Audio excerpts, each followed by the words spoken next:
This is the Lydia and Spin with Lydia Lunch and Tim Dahl, episode number 127. Unbelievable. 127. Wow. All right.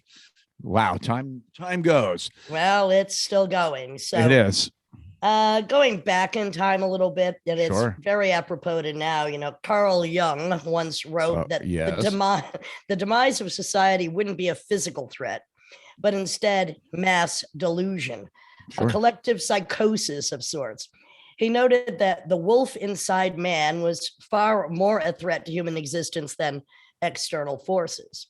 When mental forces become so toxic as to harm our overall well-being on an individual and collective level, a psychic epidemic can result.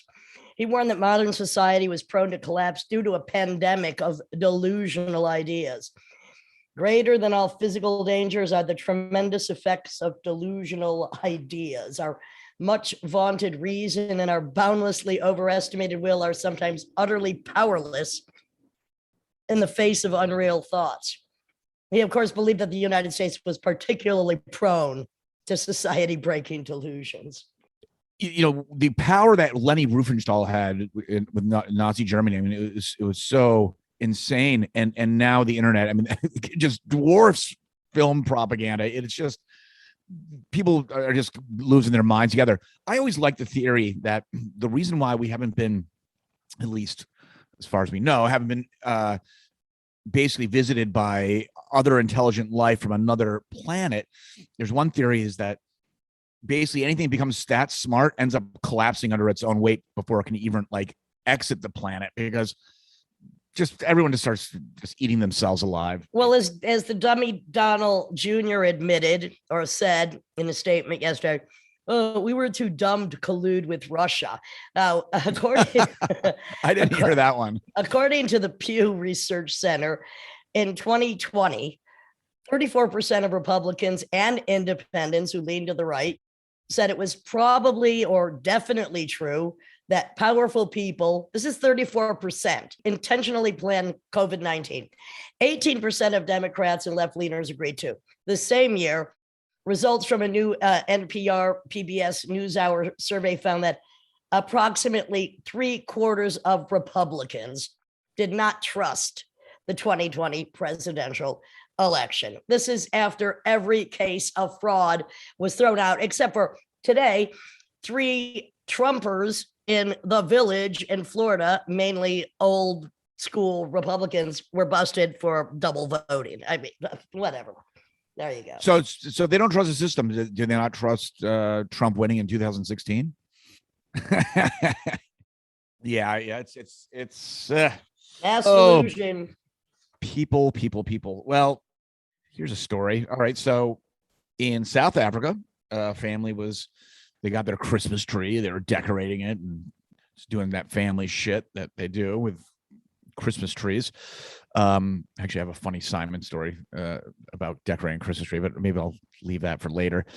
But while they were doing it, between the tinsel and the other ornaments, out slithered a boomslang venomous snake that was just in the tree, a very venomous snake, in fact. And they had to call pest control, but it stayed in the tree. It didn't attack anyone, but this thing is very deadly, and they're lucky they didn't die when they reached their hands into the branches. And speaking of near death by Christmas, I think it was Target that just recalled 175,000 boxes of Christmas lights because they might be faulty. Oh boy.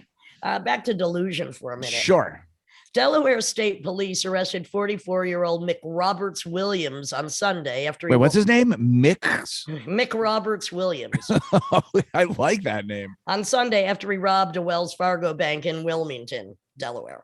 Police said Williams of California approached a 25-year-old female bank teller behind a counter and handed her a note informing her it was a robbery. Oh, police said as soon as he got outside the bank, real genius, he made a deposit at the ATM just outside the building into his own account. After his pit stop, he continued to flee, hiding behind a nearby shopping center before local troopers found him, and he was arrested without incident.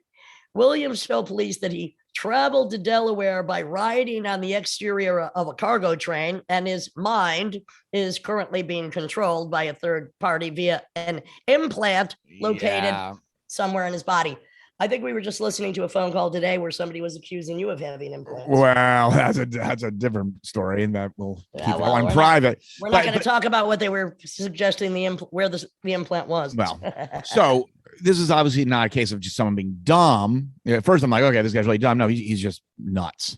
And I mean, robbing a bank. What year is it? I mean, what's the average amount of money you come out with when you try to rob a bank? He got $150. Yeah, well, but the average is a little more than that, but still not much. I mean, I would have just given it back. I would have said, oh, forget it. And then he tried to deposit it. What he had to pay a bill or something? He did deposit it into his own account. Yeah. Mass and individual delusion. Yes.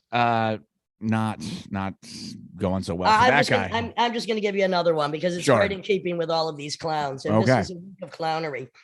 An Idaho sheriff was charged with aggravated assault and battery after he allegedly attacked a local church's youth group who attempted to leave a turkey-shaped drawing outside of his home. Okay. Bingham County Sheriff Craig Rowland said he was at his home when he heard noise outside of his front door.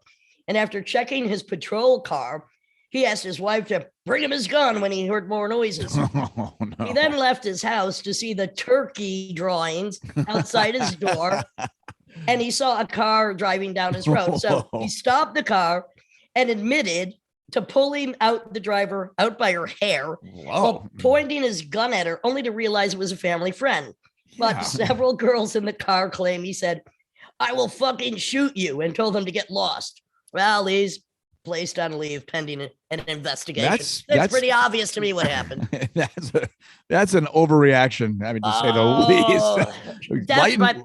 Death by turkey drawing. I mean, it's lighten up, dude. An all-time low. Wow, it's amazing. Those girls really knew his trigger points. I mean, no pun intended. I mean, they really knew they honed in on that guy.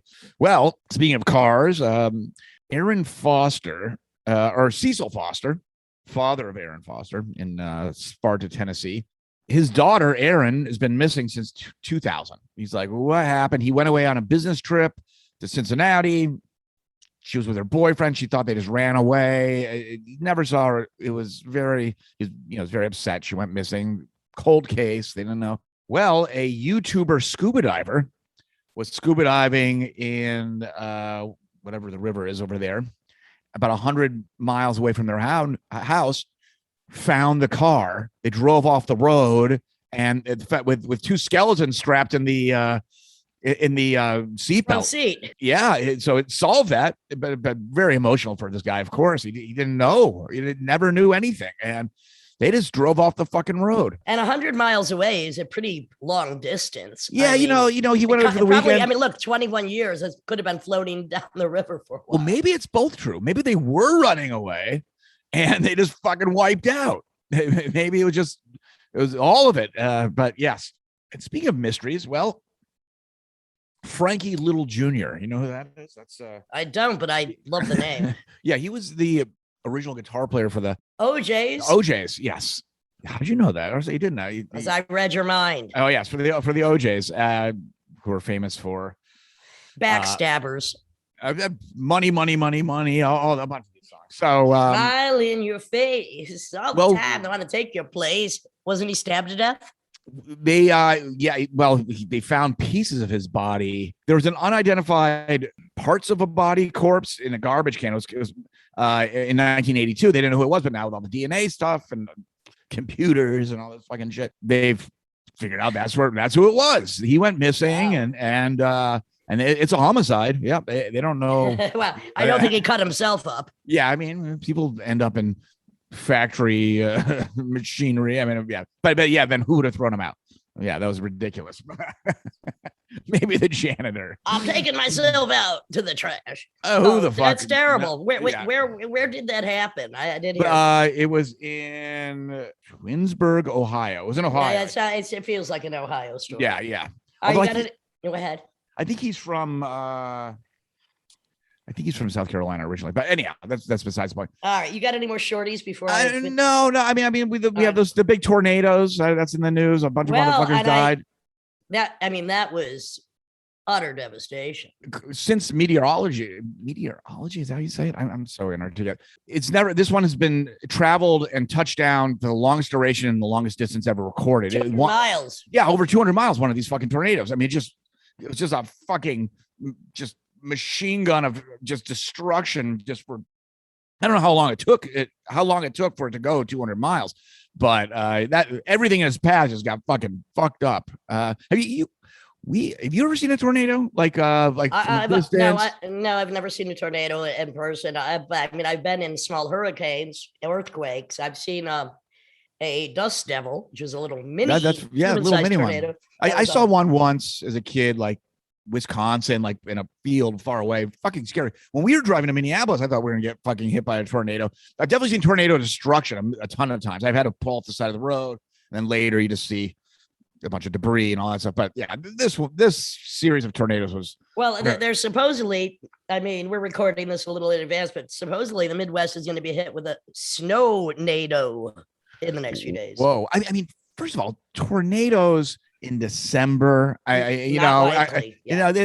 all these weather patterns are getting more and more extreme, and I guess we'll have to take it on. Well, this next tale relates to our guest today, Jennifer Sirey, who creates art from bacteria. So I thought this would be an interesting lead in.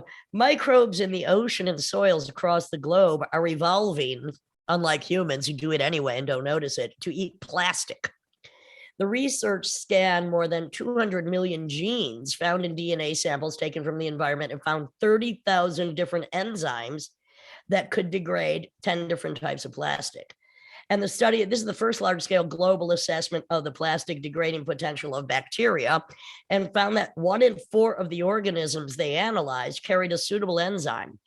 So this is a pretty good news. The explosion, of course, of plastic production in the past 70 years has gone from maybe 2 million tons a year to 380 million tons a year. And it's given microbes time to evolve with the plastic. So the study, which was published in the journal Microbial Ecology, I know you didn't know I read that, but I occasionally do, started compiling a database of 95 microbial enzymes already known to degrade plastic and that are often found in the bacteria and rubbish dumps and similar places rife with plastic. So now about 12,000 of the new enzymes were found in ocean samples taken from many different locations across, a lot of different continents at 3 different ocean depths. And it showed that consistently higher levels of degrading enzymes at deeper levels were matching the higher levels of plastic pollution known to exist in the lower depths. So the microbes are evolving to eat and their bacteria to eat the plastic. So nearly 60% of these new enzymes don't fit any known enzyme classes. So they're suggesting that these molecules that are degrading plastic in ways that were previously unknown are actually just an evolution. Now, unfortunately, I think we eat our own weight in plastic before we shuffle off this mortal coil. Not something I look forward to. Maybe it'll make my contribution to the Gunter von Hagen body worlds a little easier when he tries to plastinate me. You love Gunter von Hagen. How many times have you seen the bodies? Not enough. Okay. I look at the book all the time. I mean, it's just fascinating to me how beautiful we are on the inside. Some of us. Well, actually, I went to the bodies thing once when it first came out, and not everyone's so beautiful on the inside. There's definitely some diseased organs and stuff like that. You're like, ugh. Well, I've seen the largest colon in the world before. That was enough to just make you want to go back for another viewing. What can I say? Oh boy. Anyway, closing out, coming to the end of the year, and looking forward to a new one. Although this one wasn't so bad. It's picking up. It's picking up as we're shutting down. For sure. And this is episode number 127 with the Lydian Spin, Lydia Lunch, Tim Dahl, and Jennifer Sirey.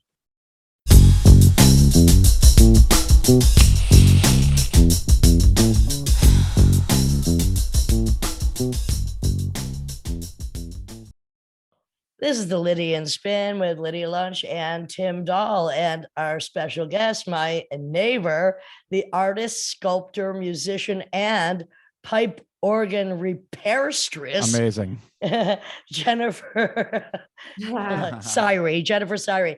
I just want to start for those that might not, as I didn't, and I thank Joseph Keckler for introducing me to your work because he obviously knew it was right up my alley. And we've spoken many times about, the connections that we have on the Lydian Spin. So I just want to quote you when you say about your sculptures, which I had the privilege of seeing yesterday, and I am in love with them, and possibly you. Quote, this is Jennifer speaking. My sculptures embody both architecture and viscera. Excuse me, I have to intercede two of my favorite subjects. Rigid glass tanks establish logical structures where bacterial slabs, I do love you, fleshy planes, jars, tubes, and wax forms are suspended in holy geometrics. Each work contains a world that is also an immortal body, like a supernatural totem. My process is collaborative with the materials I use. Meticulous parameters are set for substances to behave naturally as the sculptures literally grow into themselves. Each piece stands on a unique pedestal, elevated and exposed, presenting the inside to the outside like a sanguine freak flag waving and flaunting itself in the breeze. Now, let me just, in my own words, describe. First of all, I love bacteria, viruses, glass, enclosures. And I went to your studio yesterday, and they're so elegant, yet they're so organic and so alien. While using wax, bacteria, and wine, some of the pieces, I really love the Red series, look almost like theatrical curtains where the bacteria is the star, which is performing the act which you insist it does. Am I getting that right? All right, all correct. What's interesting is, as we were talking, again, recommended to investigate each other, we have so many things in common. I mean, first of all, I wasn't born in New York, but you were born in Brooklyn. We are neighbors. Yeah. You worked with Richard Kern and Diane Hansen, who we can't wait to have on the show. Oh, yes. The bacterial and the architecture. I told you about a project I did with Juan Azulay, which I made music to stimulate bacteria, hoping it would turn into an all-encompassing blob. Failure, but still a great project. And we just immediately connected. So welcome to the Lydian Spin, Jennifer. Thank you. Thank you, Lydia. Thanks for coming yesterday. So great to meet you too.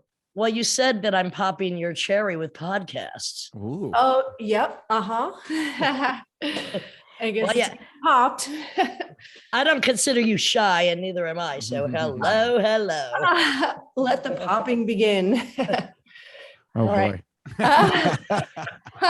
You went being born in Brooklyn, you went to the School of Visual Arts, but you also studied architecture, and you were also a teacher for a while of math. Now, I love all the elements that you're bringing together in this really witchy way. Just can you describe a little bit about your process? We've tried to describe what they look like. We're going to send people to your site. What is the process in making these amazing glass enclosures of living bacteria? Specifically, so what it's pretty involved, and it's like I was saying yesterday, it's almost like I feel like I'm an event planner for certain things, like a very super meticulous event planner, because I pre-plan where the planes are going to be in the pieces and adhere armatures inside the glass before I put the tanks together. Let me just say this, that I saw the drawings, and they are architectural designs about where to flip the glass and where the bacteria is going to form within it. Carry on, please. Right. And so, yeah, because I need to know where the plane is going to touch each face of the glass. So that's why the drawings are sort of like all the planes opened up. And so the armatures are rings that I adhere to the inside of the glass with silicone. And then I fill up the tank with wine and some starter culture. and then and tilt the tank so that the line, the surface level adheres itself and is midway between the rings and falls exactly where I want it to. So the tank is moved, and then the line is, of course, like level, like the horizon line, because it's the surface level of the liquid. And then it forms a fleshy like plane on the surface of the liquid, and it's changing the wine to vinegar. Because some of what's inside these glass structures looks like sheets of flesh or sheets of velvet curtains or intestines. So go back to the vinegar aspect, which is how you stimulate the bacteria, which is a very ancient witchy ritual anyway. Can go into that a little bit. Well, yeah. So vinegar is made by like Acetobacter, feeds on alcohol. Acetobacter is the bacteria that it feeds on alcohol and changes it to acetic acid. So that's just been happening. I mean, industrial made vinegar is made by aerating it in a way so they don't have to like wait for the bacteria to do it. But since the beginning, like that's how it was, like bacteria. And it's also how kombucha is made. So it's similar to kombucha, except for it doesn't have yeast, because with kombucha, the colony has yeast in it and it feeds on the sugar and changes that to acetic acid. Which is fermentation. I correct me. Yeah, exactly. Yes. Okay. Yeah. I was a little worried about that one. I was like, oh, I hope I get this one right.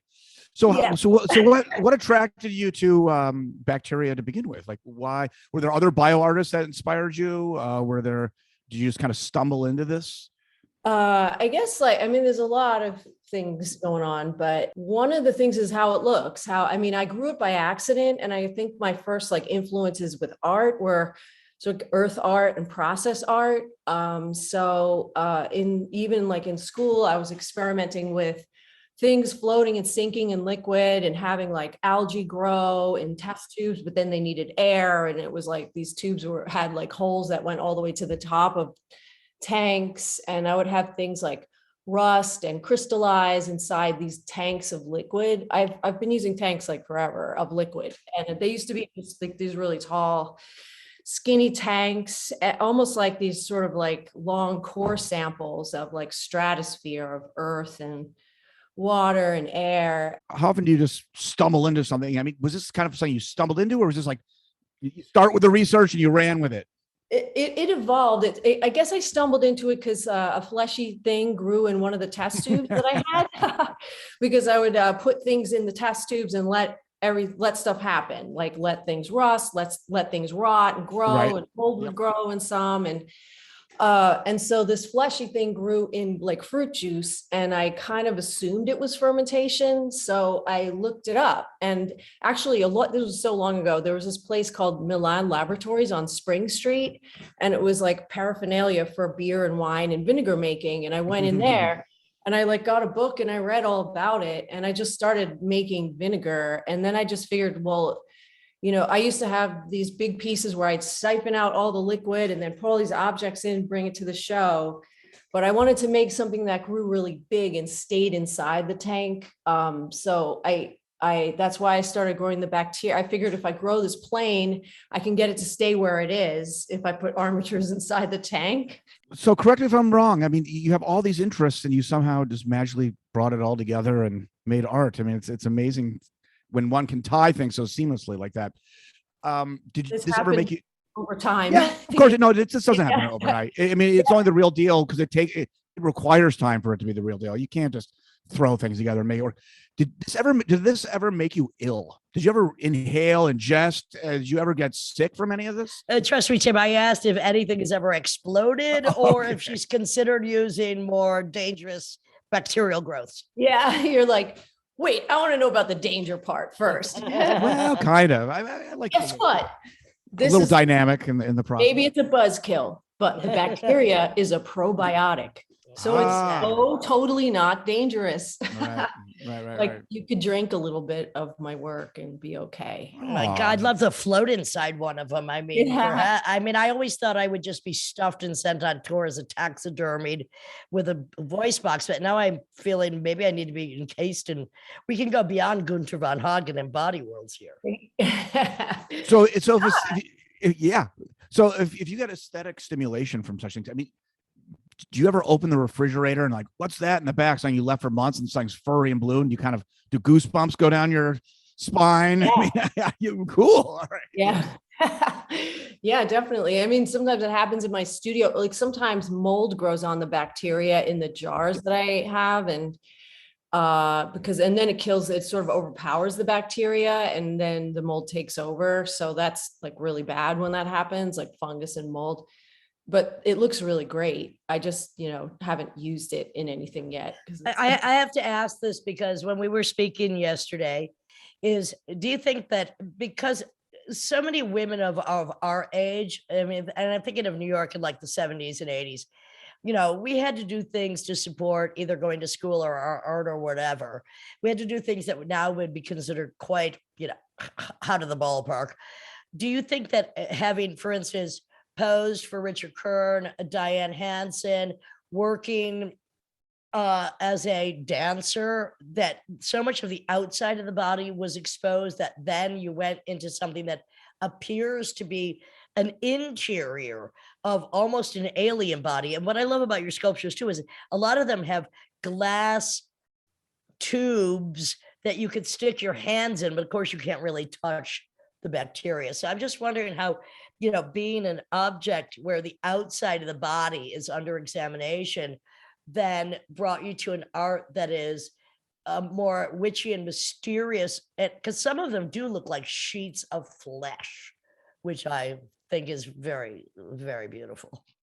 Yeah, thank you. Yeah, that whole experience, as well as like trauma, I guess that like it happened before that, really, I think that was a big, sort of influence on why I do it. I mean, it's almost like I always feel like my eyes are just like, there are these balls, right? And there's like 50% of my eyes are looking out, but the other part should be able to look in, but we can't.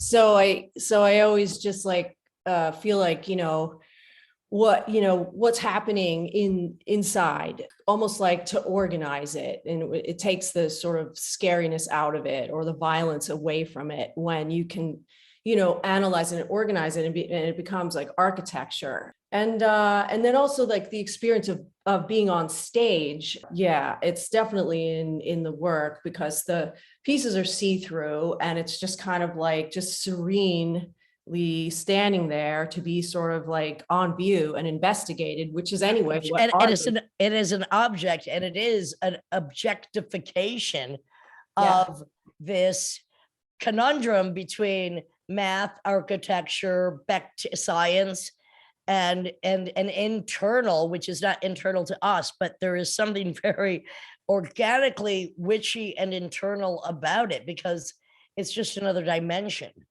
Mm-hmm. Yeah. And so I guess it's just been always an impulse of mine to want to expose like the inside. And then the tubes and everything, that's like even more, like it wasn't enough that it was just invisible, that you can see through the skin. Like you put your hands inside in it. Yeah. So it's like sort of like this, impulse that's kind of like sort of perverted, like and funny to me, like that, yeah. No, it's kind of amazing. All these cylinders. Is it pipe organs that you work on? Yeah, I do. Amazing. And so what were some, I mean, what are some of the most grand pipe organs you've laid your hands on? I mean, some of them are insane and some of them go back so old. I worked at the one in Philadelphia at the Wanamaker organ. That's like supposed to be the biggest one in the world. We worked at, like St. Thomas Church on Fifth Avenue and Fifth, and like so the churches in Manhattan and stuff. What are the low frequency? I mean, the sub pipe, the biggest pipes. They hit super subs. I mean, like I don't know what 64 foot. So the low C. How many hertz? How many hertz is that? I don't know, but like it's 64-foot pipe is low C in Atlantic City. And then there's a 32-foot low C. We work with this one in Ocean Grove too. So like, but listen, some of the low C pipes on the pedal are 32 feet, but it's, if you have to squish this 32 feet into like, you don't have 32 feet, right. And it starts in like the sub basement. And sometimes like you could miter the pipes. So it can be like all different angles, but when it's straightened out, it's 32 feet. And it still sounds like the pitch that you need, Yeah. I mean, just like any brass instrument, like a tuba or or Lydia's favorite, the sousaphone. Yeah, I want to go. I want to go back to. Okay. Not at all. I want to go back to something you were talking about a few minutes ago, Jennifer, which is when you were saying that you feel that your eyes are sometimes 50% outward and 50% inward. Now, it was at Tim's house, actually, for the first time some years ago, where I tried to ask, I asked everybody I knew if they'd ever had this experience, and only one said yes, and he was a psychonaut anyway, where my eyes were closed. I wasn't high or stoned or drunk or anything, but when my eyelids were closed, I could see my own face looking into my eyes. Yes. Oh, you're choking just thinking about it right now. Choking on my own ghost. Oh And it my was God. so weird. It was so weird. And that my face was coming closer under my eyelids, looking in to my own head. And I had that experience the first time at Tim's, and then a few other times. And I've only met one other person that hasn't had that experience. And I mean, I know that's kind of metaphorical, but also in a sense, of course, I've been investigating the inner depths of, psychosis and trauma my entire career. Mm-hmm. I know. Rarely through the drive-in view of my own eyeballs. That's amazing. When did pipe organ repair start? When did architecture start? When did your art pursuit start? When did your bacterial obsession start? Like when was this all happening simultaneously? I mean, I think all women should probably do have bacterial obsession, but not to this degree. Yeah. Jennifer, please. No, I mean, I just was interested in architecture and took a semester at school and didn't major in it. And I went to art school instead. So it's just, it's been before I went to SVA, I went to some other schools and changed my mind. And by the way, as I told you yesterday, Jennifer, that when people ask me, oh, I'm a young musician, what should I do? I always say, become an architect, a chemist, a doctor, a scientist. That's my recommendation always, because I have such respect for grand architecture, or just, how amazing it could be and how much need there is for not only in art, but outside of art, the desperate need we have for better architecture. I definitely agree. And my son is in architecture school now. Cool. I can't wait to meet him. Yeah. So, Who are some of your, so Awesome. was it when you were in art school? Is that when you started modeling or posing? I don't know what you did with Kern or Diane. No, Hansen. I started doing it after. No, I became a go-go dancer and stripper, at the Baby Doll and all different clubs after school to pay my student loan. And then, Sure. But it was also, looking back, and it's weird because I didn't really even realize it then, but it was definitely to deal with some trauma in my life. Okay. So I think Baby Doll is where I might have stole the food to feed Mink DeVille, who gave me the name Lunch. I'm not sure. I think it might have been really. I was living. God. I know. The first time because there was lunch, they had a buffet at lunch. I must have been the buffet at the strip club is always a classic. There's disgusting. While people were just eating chicken wings. So I always had I don't do it anymore, but I used to have this thing where my mother lives in Massachusetts. On the drive up, I would stop at this place, Halfway Point, in the middle of Connecticut, central Connecticut, called Electric Blue. And when I was driving up, it'd always be during Thanksgiving, the holidays, and they would have a full, on Thanksgiving Eve, a full Thanksgiving spread, but it's really dark, right around the corner from the bathroom. So you have the urinal cake odor just kind of blowing over old stuffing. It's the stuffing soaking it in, by the way, because that's like a sponge. I mean, but people, those truckers and stuff, they were diving in. They weren't holding back at all. Totally. So we digress. Carry on. Sorry. No, but so Diane Hansen considers herself, she's like, I'm a pornographer, Did you work with work with her? I met Richard through Annie Sprinkle because I'm modeling. Richard Kern through Annie Sprinkle. Who I love, Annie Sprinkle. So was it with Diane? Was it a magazine that you were working? It was for Leg Show. Show. So Leg Show and Jugs was what she was doing at the time. So I did Leg Show. I'm a leg girl. Sure. I'm a leg man. Attribute. and so then you did that for a while, and then you said, okay, enough. No, I didn't really model that much. I just did it wasn't a lot of money. I just did that for fun because Richard introduced me to Diane and she was kind of great. So I did 2 layouts. The first one was like on the cover, and I was like a marching majorette, and I was named Bobby Brady. And then the second one, she sent me to London to flash people on the London Bridge. That makes It sense. was Wow. so fun. Yeah, it was really funny. And then I had to Funny. do all these layouts with like all the British girls, and it was just like snowball fights and food fights and a whole bunch of smiling with a bunch of Oh like boy. British. The British thing, yeah. Candy bars and spandex and puke. Well, Smiles excuse me, like- but I think what yeah. I want to define right here, because it was a very different time when Yeah. both of us came up, Jennifer, and like I It was think the that 90s, some mid-90s. 80s or 90s, and I think that some of the things we did, and most of the artists, a female that I knew, had to at some point do some kind of phone sex, escort service, prostitution, call it what you will. But at that point, we did own it, and nobody was exploiting us. And it was as part of the rebellion that started in the 60s. I don't think that any of us really felt exploited, because we were exploiting the desperate need for men to pay attention to whatever it was they couldn't get at home. It was a very different time, and we had a very different attitude. And a lot of us could not have survived without having that availability at the time to control really our income. And I just want to make that very clear, because it was a very different time then. It was a very different time, and most of us were engaged in it. And also, it was a rebellion against repression. Yeah, I mean, it felt, I did not feel exploited in any way. Absolutely I not. did. Like, I did parties. I'd walk into this room of like 100 men and be like, if you get one step closer, we're leaving. And I would just control them because they just wanted to see us, you know? So, I mean, yeah. And I made a bunch of money, and then I eventually just like got out of it. I don't feel as if any of us were forced into that position. We voluntarily went into it knowing that because of our privilege, we could control it to some degree.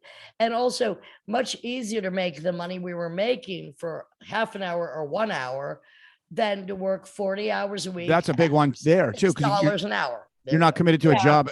I mean, the boys, I always think the female artists, the boy artists, they all use their bodies too, through, manual labor, construction, whatever it is. So you can just work a couple hours. You might destroy your body, but you own you, and you will do what you have to do not to sell out your mind. Right. And if women are smart enough, they get out of it before they actually do destroy their mind, because it can be very taxing. And especially when a lot of us have had trauma that was at the time, we were kind of turning it around.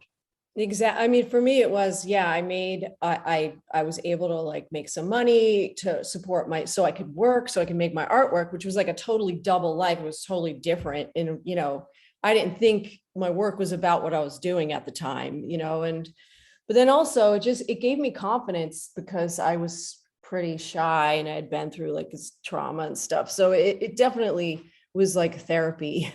Shy no longer, honey. Shy no longer.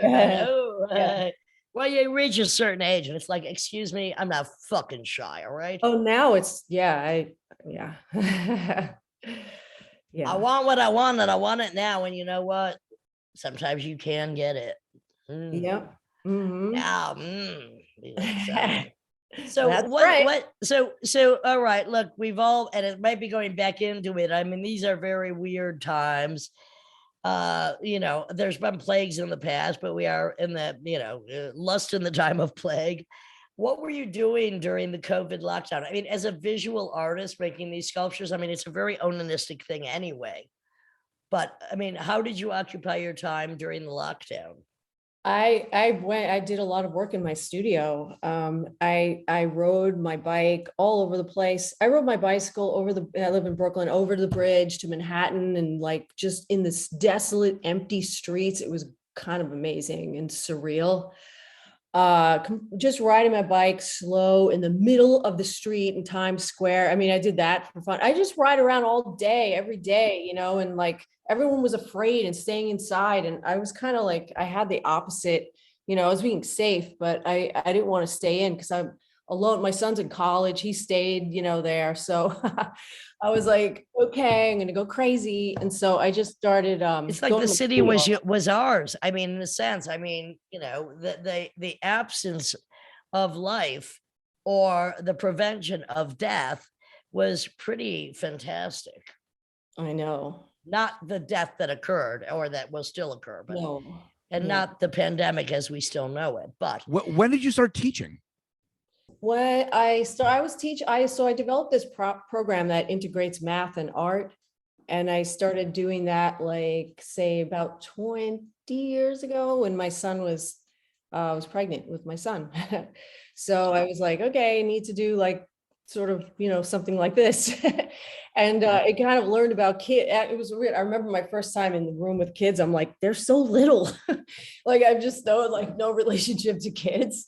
But it was before I was pregnant, I started doing it. But like, before that, I worked in the film industry actually. And I didn't want to like ever have like a 15-hour day. So I started working as a visiting artist, but then I started to like naturally want to do math with them. So I was working with the math teachers to develop like projects that kids at different age levels in elementary school could integrate math and art and be creative. because that's really, I mean, math is one of the hardest subjects for a lot of kids to grasp. So that's great to mix it with art.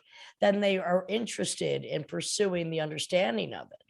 Right, because then in certain ways that I just try to figure out all the ways you can visualize math concepts, and some kids really relate to that way of learning. So yeah, it was a great experience. I still do it sometimes, but I kind of. And that also relates to your art, because as I saw the diagrams that you first manifest before you create an object, I mean, they're extremely architectural and mathematical, and that plays into even when you have a glass encasement. And just when you were describing to me the way that you would tip it on its side so that it would ferment in planes, I mean, this all plays into that. And I love the combination of art, math, science, bacteria. I'm so turned on by your art. Yeah, it's like, I mean, I even learned, I mean, actually that gave into that, inspired my work too. Like when I started doing, because I did tons of research to figure out like projects I could create for kids. And, so it's like sort of simple math, and it's spatial, it's super spatial and a lot of geometry and like patterns but also tessellations and polyhedra like if you tilt a cube, I learned this from researching a math somewhere in like a kid's math book, on one point and slice it in half, a cube, it's a perfect hexagon. So like it's the cube has 6 faces and a hexagon has 6 sides. So if it's sliced this, one particular way. Stuff. And I was like, oh, I'm going to grow bacteria hexagons now. I have to ask, Jennifer, how much acid have you done in your life? And do you want to do some more? I mean, if there was any real acid. Ecstasy, mushrooms. Acid, if there was any. Fractal geometry. Are you into all that stuff as well? Fractals. Oh yeah. Yeah. Projects with fractals. I've actually like used like Fibonacci, proportions in my work too. A lot of times. So what about what are these futurists that used to talk, and it's already kind of maybe starting to be developed, the fusion of architecture and bio, growing buildings, the idea of just programming and growing a building through. I mean, 3D stakes. 3D. Yeah, there's a lot of that. I mean, there's just so much happening. I mean,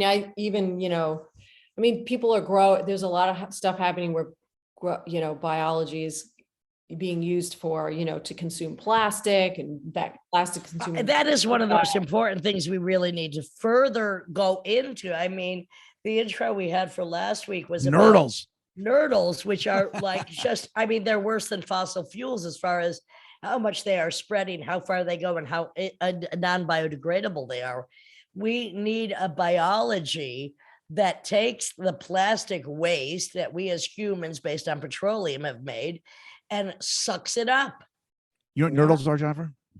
No, I don't. There's the industrial Pellets. plastic pellet beads that are used for all types of things. There's this giant drums there's one of the biggest nurdle spills in history just happened. You can refer to the last intro of the last episode. That's all we'll say about that. I will. Horrified. Let's just say that. Do you play the organ?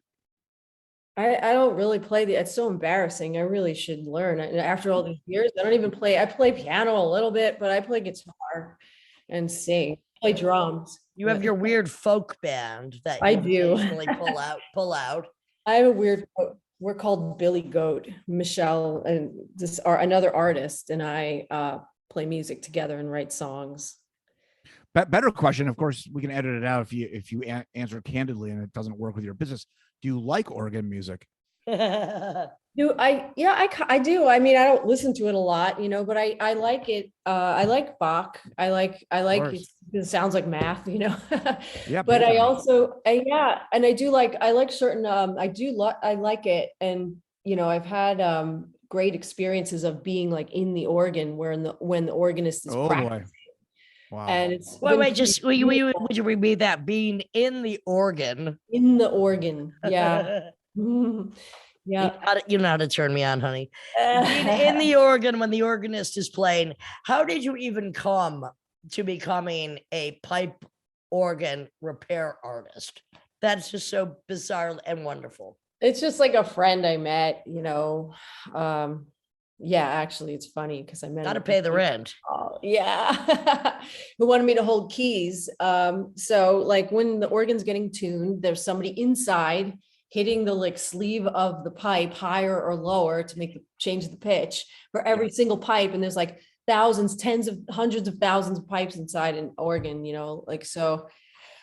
And then someone on the outside has to play like scales and stuff, and octaves. So I started doing that and went inside the organ, and I just couldn't believe it. I mean, it's amazing. Have you ever been inside? Oh yeah. I have never been inside a pipe organ. I'll take you, Lydia. You'll come with me someday if you'd like. I would love to come with you I'm someday. around. I must say, inside the organ. we're neighbors after. I mean, organ with me. Yeah. Besides the mechanical treatment to tune it, in a weird way though, it's almost, I would think, pitch wise easier to tune than say a piano, because you're dealing with these pure waves, right? It's not like it's multiple strings that you're kind of like right. It's working, not. Yeah.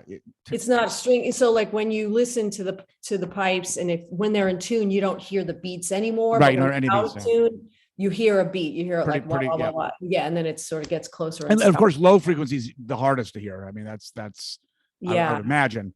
You should check out Bob Swift plays Charles Ives organ variations on America. There's a video on YouTube where it's so absurd. It's almost making fun of the organ, because Bob Swift is doing this kind of like almost Gregory Hines, a tap dancer, almost this kind of tap dancing. It's much more busy in the feet is what I'm saying. He's going nuts on the feet all through composed. And then he's just kind of playing along simply on the top. Jennifer, what I want to question you about is art or architecture. Okay, you combine both. What made you not pursue further into architecture? I just thought I went into art because I couldn't see myself working on a team to make something that I wanted to see, realized. And I just didn't think I'd be patient enough. So also because art, I mean, if you have a vision for it, you can create it. With architecture, it's not just one person, it is a team, and it could never get developed. So who are some of your other favorite architects, just or artists? Yeah, or art.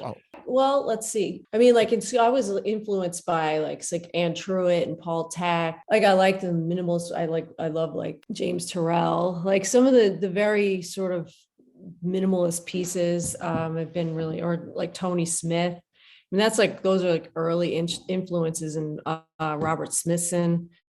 Do you feel there's a lot of prejudice against you because you're a super intelligent female working in a format that is very different from most things? I know you've been in some group shows, and especially recently, but do you feel there's like I always feel there's a prejudice against intelligence, because my question is always, how stupid do you have to fucking be?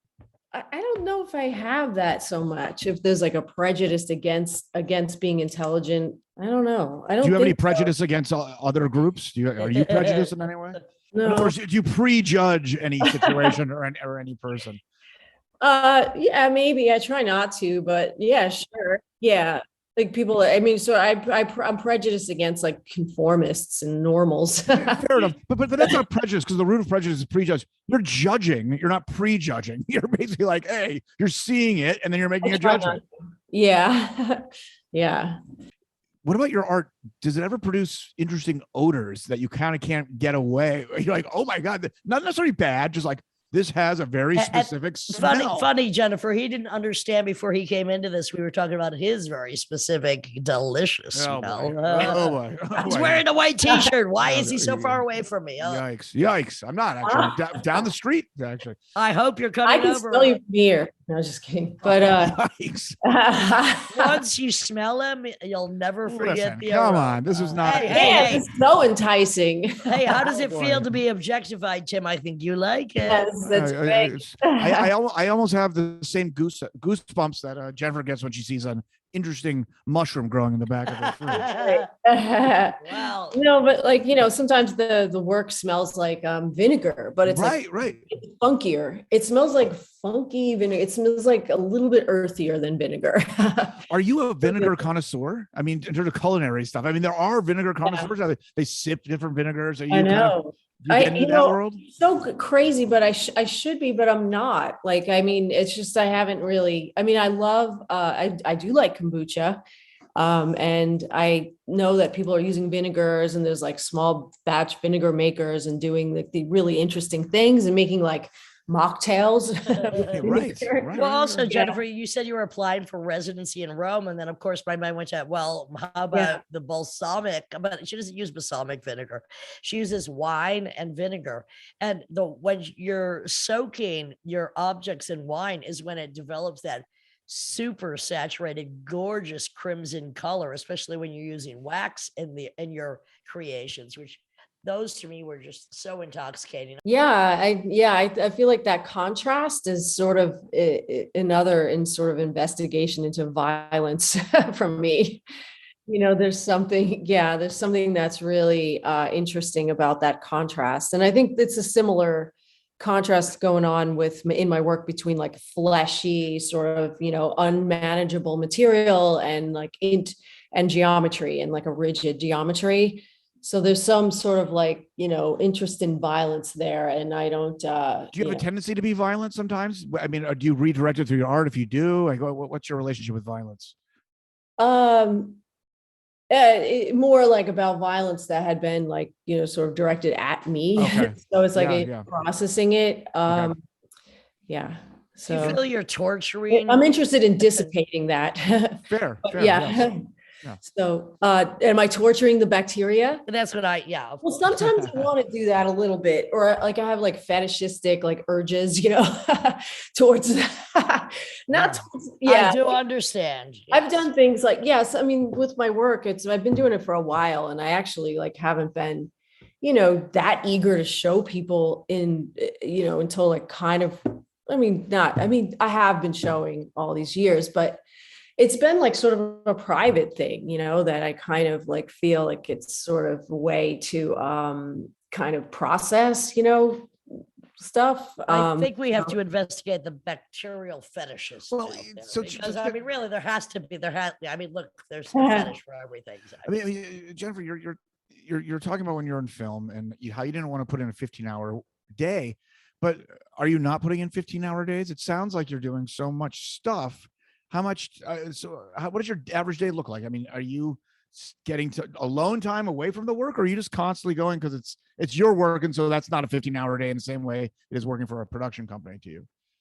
Yeah, well, the one cool thing, I mean, my work, it takes a lot of work to do the making of the tank because I drill the holes at like Brooklyn Glass, and then I do a lot of work with the glass, which you have to work in a cold shop, and all the drill bits and everything have to have water running on it the whole time and whatever. So the construction takes a while and it's super meticulous, and then you have to wait for silicone to set. But then when I'm growing the bacteria, I can do other things.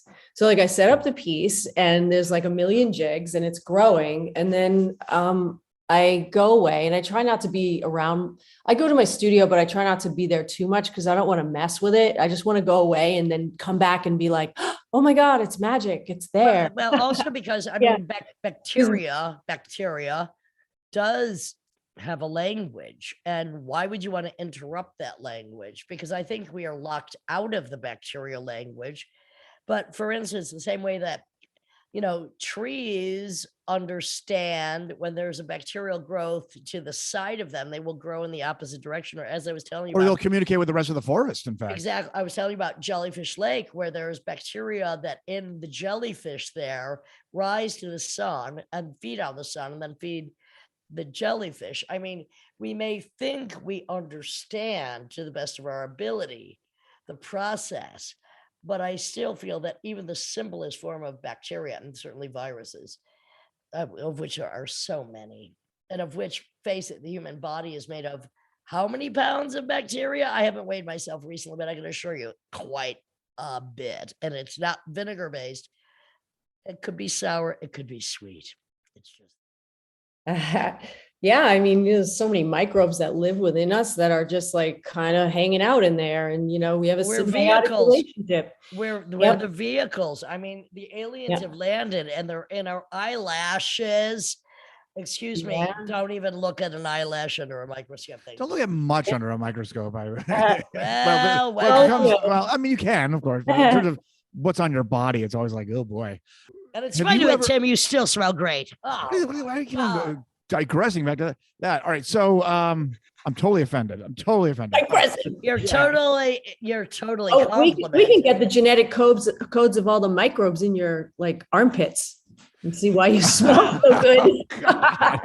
I mean, why stop there? Why Oh, stop yeah, there? You're being politically correct, I think. You I've got to got- pause right before you're like in your armpits. You kind of In there was your- a Excuse me. pause before you. What do they make? What do they make Q-tips for? I have any variety of places I'd love to stick one. Well, just Q-tips are not saying. supposed to be for the ears, actually. Oh, God. Well, I don't want to think about Yeah, I do. that. So in terms of some of these bacterial experiments, Colonies.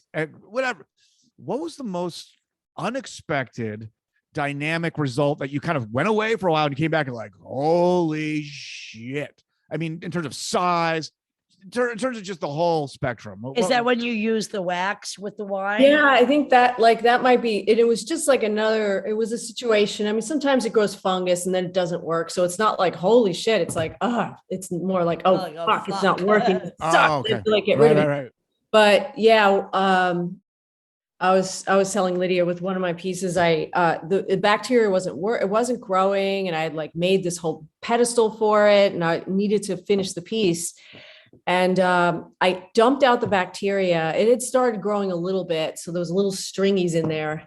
And then I filled it up with water instead and tilted it at the same angle and poured molten wax onto the surface of the water. And it set on the water into the rings exactly the way where I wanted the bacteria to go. So that was like a few years ago. It was in 2019. So and these to me are some of the most beautiful pieces, because the wax, when combined with the water and the bacteria, they just illuminate this very kind of fluffy velvet crimson enclosure. And the one piece really does look like theater curtains for which the bacteria has performed. Yeah. So I started making, that piece was like amazing because it felt like it was a definite experiment because nothing else worked, and it completely worked. And it was a totally brand new material to use. I had done a little experiment and saw that wax sets on water in this way. It's so interesting because when you pour it on the water, it sort of partially sinks and sets right away, and it makes this incredible pattern on that surface. And then the other side is just flat, like the wax just sets flat. Yeah. And so like that gave me a lot of more freedom when I saw that worked. I could make like that super dark red wax piece and use whatever color I want, because I'm limited in what color I can make the bacteria. And that depends on if I grow it in sake or red wine or white wine. And I use food colorings, but it's like, sort of pale. But so because I started using the wax, it's enabled me to do some more things. And then I started making pieces with wax and bacteria on purpose, like how you were, like the velvet curtains and then the bacteria inside. So it's given me a lot more, possibilities of what I can do. And it's all just kind of like figuring it out like I said, it's like an event in a way, because I have to plan the whole thing from like the outside in and then grow it from the inside out. Because the first process is the dimensional architecture of the planes of which you hope the bacteria will adhere to your concept. Right. So, so that's sort of like spatial exercise, in a way. And that's like, it's pretty exciting, kind of. So, and so I don't know exactly how it's going to come out, but I have an idea of what I want, or at least where architecturally what the layout is, but then the specific like details of the planes could. Because as you said, it is a collaborative process between you and the bacteria. Right. And it's, there's the natural aspect to what the behavior of the material is that I don't have control over. So I like that I do whatever I can do to make this thing do what I want, but then I'm out of it. And so the piece is made not by me in the end. What I love is we were also discussing that it would be great for you to have like a large piece outside somewhere. But when we were talking yesterday, we couldn't really decide where that should be.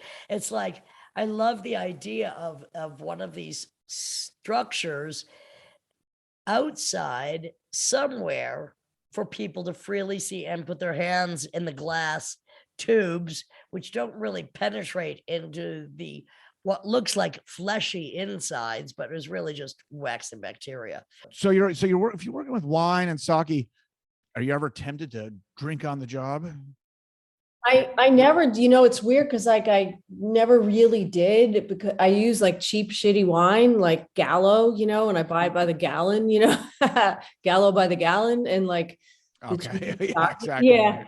So Burgundy or whatever. I think right. That makes sense. that's Right. You But don't this is use what I- like this is very what I- expensive wine. to do No, that. but what I was suggesting is maybe there could be like a wine sponsorship involved. Now here you're somewhere. talking. Whoa, someone's Yeah. connecting the dots. You know me, I'm it's hard out here for a pimp, but I try to do it as best I can. I am. Well, my friends own this wine store around the corner, Juice Box, and they gave me like all these cases of wine that they bought and they didn't like it. So they were just like, we're not going to sell this because we don't like it. You can have it. So I was it was sake actually. So I had a whole bunch of free sake for a while. Do you like sake? It's okay. Yeah. Jennifer, I am so glad we met. Thank you, Joseph Keckler. This is the Lydian spin. We talk a lot about connective tissue. We have a lot of parallels, just not only our art, the people we know, what we do, our theories, our philosophies, what we're into, especially what we're really into. That's between you and me, honey. We'll keep that to ourselves, neighbor. Look out. And I'm just very happy to have met you. And I love your work. I don't know what else to say. I just think it's fantastic.